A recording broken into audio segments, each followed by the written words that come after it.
Assalamualaikum warahmatullahi wabarakatuh. Perkenalkan, nama saya Yusaskia dengan NIM F1G12421. Pada kesempatan ini saya akan mempresentasikan tugas machine learning saya yang berjudul klasifikasi jenis anemia menggunakan parameter complete blood count atau tes darah lengkap. Anemia adalah kondisi ketika kadar hemoglobin dalam darah berada di bawah normal. Untuk mendiagnosis anemia digunakan data CBC yang memiliki banyak parameter seperti hemoglobin, sel darah merah, dan lainnya. Karena banyaknya parameter, proses klasifikasi cukup kompleks jika dilakukan secara manual, sehingga digunakan machine learning untuk membantu klasifikasi secara otomatis. Di sini dataset yang saya gunakan merupakan dataset klasifikasi tipe anemia dari Kaggle yang berisi hasil pemeriksaan darah atau CBC. Jumlah datanya sebanyak 1281 baris dan 15 kolom, terdiri 14 fitur numerik dan satu target yaitu diagnosis. Fitur pada dataset berupa parameter darah seperti white blood cell atau sel darah putih, red blood cell atau sel darah merah, hemoglobin, hematokrit, serta parameter lainnya.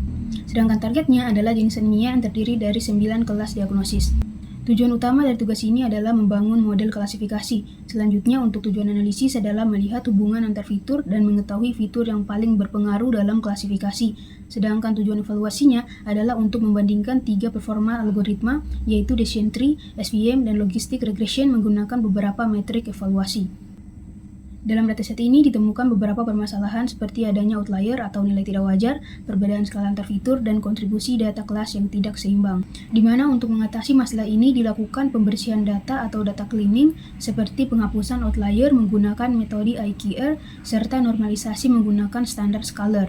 Setelah itu akan dipilih 3 kelas agar distribusi data lebih seimbang. Selanjutnya, batasan masalah. Dalam tugas ini saya hanya menggunakan data CBC dari Kaggle dan difokuskan pada 3 kelas diagnosis. Model yang digunakan terbatas pada decision tree, SVM, dan logistic regression.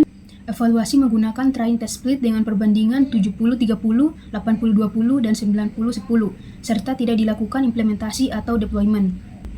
Selanjutnya di sini terdapat analisis korelasi fitur menggunakan heatmap untuk melihat hubungan antar fitur numerik. Dari hasil visualisasi terlihat beberapa fitur memiliki korelasi sedang, seperti MCV dengan MCH, serta EHGB dengan HCT. Namun korelasi antar fitur masih dalam batas wajar dan tidak ditemukan korelasi yang sangat tinggi, yaitu di atas 0,9, sehingga dapat disimpulkan bahwa seluruh fitur masih relevan dan dapat digunakan dalam proses pemodelan. Selanjutnya di sini saya akan menunjukkan proses pengolahan data dan pemodelan yang saya lakukan menggunakan Google Colab. Pada tahap awal dilakukan import library yang dibutuhkan seperti Pandas dan NumPy untuk pengolahan data, Matplotlib dan Seaborn untuk visualisasi, serta library dari scikit-learn untuk preprocessing, pemodelan, dan evaluasi. Kemudian dataset dibaca menggunakan Pandas.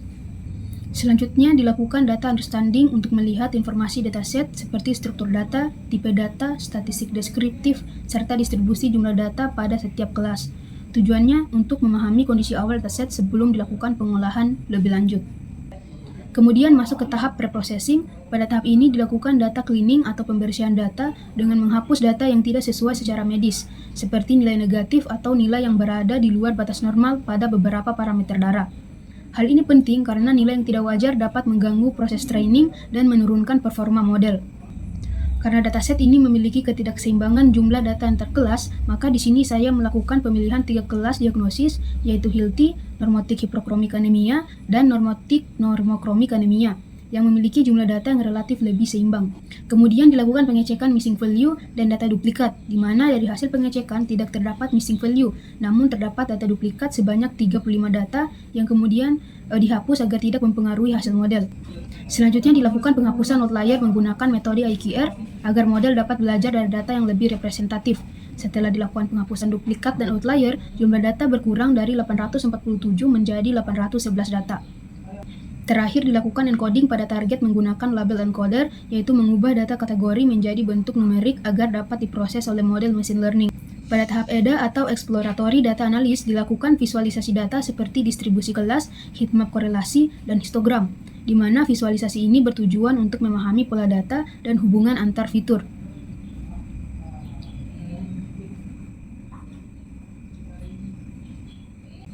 Selanjutnya di sini data akan dipisahkan menjadi fitur sebagai input dan target sebagai output yang akan diprediksi oleh model.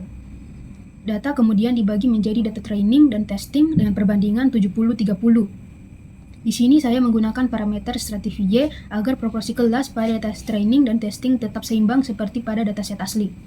Selain itu, dilakukan scaling menggunakan standard scaler untuk menyamakan skala antar fitur. Bisa dilihat di sini model pertama yang digunakan adalah decision tree. Di sini juga dilakukan tuning hiperparameter menggunakan grid search CV untuk mencari kombinasi parameter terbaik seperti max depth, min sample split, dan min sample length. Setelah itu model dilatih dan dievaluasi menggunakan metrik akurasi, precision, recall, dan F1 score serta confusion matrix. Selanjutnya model kedua yaitu support vector machine atau SVM. Sama seperti sebelumnya dilakukan tuning hiperparameter seperti nilai C dan kernel untuk mendapatkan performa terbaik. Kemudian dilakukan training dan evaluasi model. Model terakhir adalah logistic regression, dilakukan tuning hiperparameter seperti nilai C, kemudian model dilatih dan dievaluasi menggunakan metrik yang sama. Proses yang sama juga dilakukan pada pembagian data 80-20 dan 90-10 untuk melihat konsistensi performa model.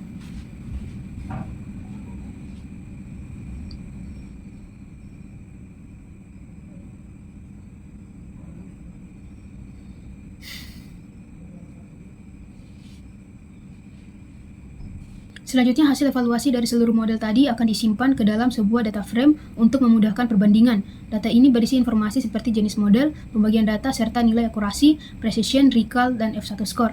Kemudian dilakukan pengurutan berdasarkan tes akurasi untuk melihat model terbaik.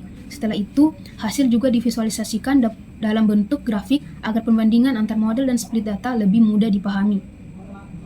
Kemudian model terbaik akan disimpan menggunakan Pickly agar dapat digunakan kembali tanpa perlu melakukan training ulang. Scalar dan label encoder juga disimpan karena keduanya diperlukan saat proses prediksi data baru.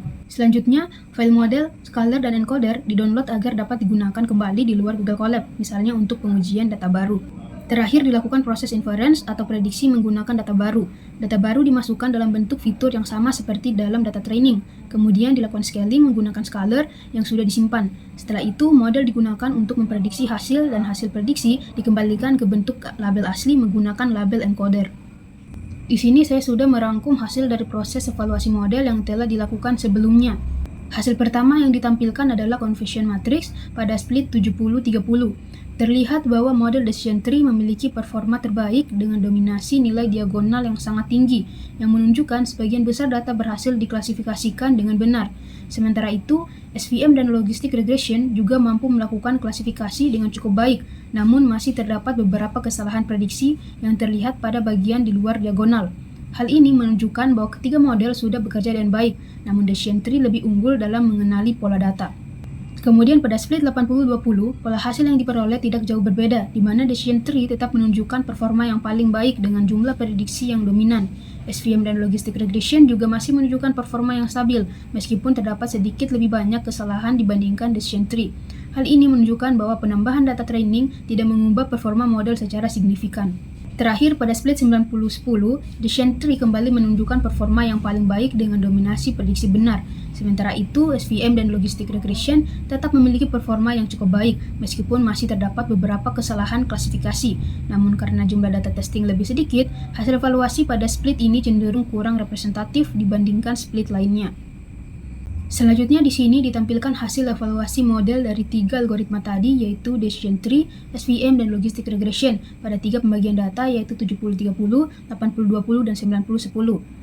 Berdasarkan hasil yang diperoleh, terlihat bahwa decision tree secara konsisten memiliki nilai tes akurasi dan F1 score yang paling tinggi pada setiap pembagian data. Sementara itu, SVM dan logistic regression juga menunjukkan performa yang cukup baik, namun nilainya cenderung lebih rendah dibandingkan decision tree. Selain itu, perbedaan hasil antar split tidak terlalu signifikan, yang menunjukkan bahwa model cukup stabil terhadap variasi pembagian data. Dapat dilihat dari grafik ini, terlihat perbandingan performa model pada setiap pembagian data. Terlihat bahwa decision tree memiliki performa yang paling stabil di semua split, sedangkan SVM dan logistic regression menunjukkan variasi nilai yang sedikit lebih fluktuatif. Selain itu, perbedaan performa antar split tidak terlalu signifikan, yang menunjukkan bahwa model cukup konsisten terhadap perubahan proporsi data training dan testing. Jadi itu dia penjelasan mengenai tugas saya. Demikian yang dapat saya sampaikan. Mohon maaf apabila terdapat kekurangan. Sekian dan saya ucapkan wassalamualaikum warahmatullahi wabarakatuh.